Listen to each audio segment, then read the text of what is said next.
এদিক দিয়ে বাড়ি তারা থাকি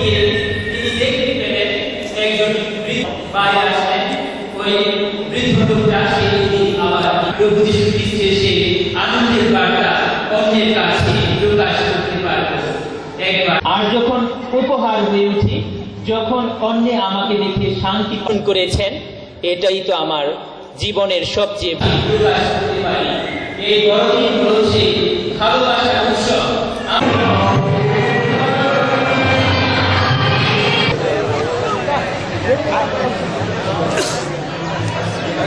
কেক আর কি খেয়েছো?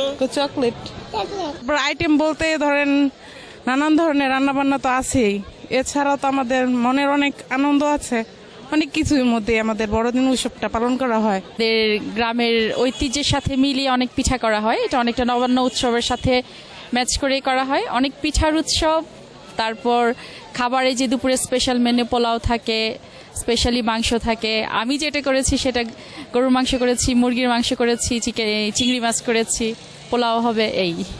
কিন্তু আপনারা লক্ষ্য করেছেন দেশের যখনই উন্নয়ন হয়, দেশ যখনই এগিয়ে যায়, তখনই একটি অশুভ শক্তি যারা এই দেশকে চায়নি, যারা এই দেশের স্বাধীনতা চায়নি, যারা এর স্বাধীনতার বিরোধী যারা ছিল পাকিস্তানি, তাদের সাথে বিভিন্নভাবে আঘাত করে এবং বিভিন্নভাবে এই দেশকে অকার্যকর করার জন্য, দেশটা অসাম্প্রদায়িক না এটা প্রমাণ করার জন্য তারা বিভিন্নভাবে চক্রান্ত করে, বিভিন্ন রকমের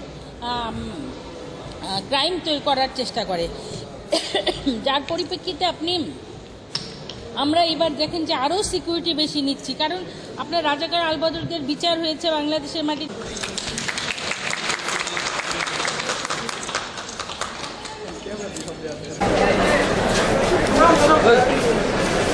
Hey,